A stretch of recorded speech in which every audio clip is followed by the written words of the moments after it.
जय महाराष्ट्र। आज पंढरपूर शहरामध्ये आणि तालुक्यामध्ये आणि जिल्ह्यामध्ये पूरग्रस्त स्थिती असताना सुद्धा गोरगरिबांना शासनाचं धान्य पुरवठा होतोय का नाही याची पाहणी करायला आले असता शासनाच्या गोडाऊनमध्ये गाड्या कुठल्याही खाली केल्या जात नव्हत्या म्हणून याचा पाठपुरावा केला असता तर हे बेकायदेशीररित्या खाजगी जागेत शासनाचं अन्नधान्य उतरून परस्पर विल्हेवाट लावण्याचं काम संबंधित ठेकेदाराचं चालू होतं। त्याच्यासाठी आम्ही संबंधित तहसीलदार यांना फोन केला, परंतु त्या ठेकेदाराला पाठीशी घालण्यासाठी तहसीलदारांनी आमचा फोन सुद्धा रिसीव्ह केला नाही। त्याच्यानंतर आम्ही प्रांत साहेबांना फोन करून ह्या विषयाची माहिती दिली। त्या विषयात प्रांत साहेबांनी संबंधित खात्याच्या अधिकाऱ्यांना सांगून त्यांची एक टीम इथं पाठवली आहे आणि हे सामान्य लोकांचं अन्नधान्य परस्पर विल्हेवाट लावण्यासाठी यांच्याबरोबर तहसीलदार पण यांना पाठीशी घालून ह्या ठेकेदाराला जगवत आहेत का, हा आमचा सवाल आहे। शासन एवढं गोरगरिबांसाठी मदतीचा हात पुढे करते आणि अधिकारी जर मधल्यामध्ये जर हे आपलं घर मोठं करण्याचं काम करत असतील तर त्यांच्यावर पण कारवाई करण्यात यावी।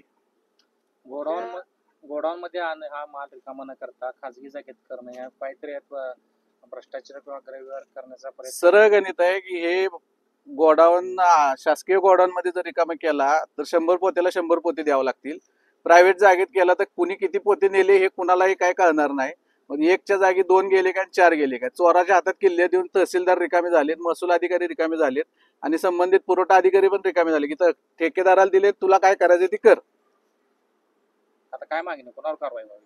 संबंधित विषयात ठेकेदारावर तर पहिली मागणी अशी आहे की त्याचं लायसन रद्द व्हावं, त्याच्याकडनं पुरवठा काढून घ्यावा आणि ह्याचे रिटेंडर करून दुसरा पुरवठा आधी द्यावा इथं आणि ह्याच्याशी संलग्न असणारे सर्व महसूल विभागाच्या कर्मचाऱ्यांची चौकशी होऊन पुरवठा अधिकारी हे सगळ्यांना ह्यांची चौकशी होऊन यांना निलंबित करण्यात यावं।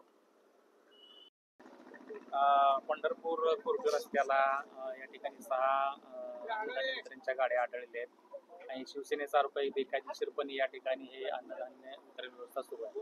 काय तुमच्या निदर्शनास आले, काय कारवाई होणार आहे?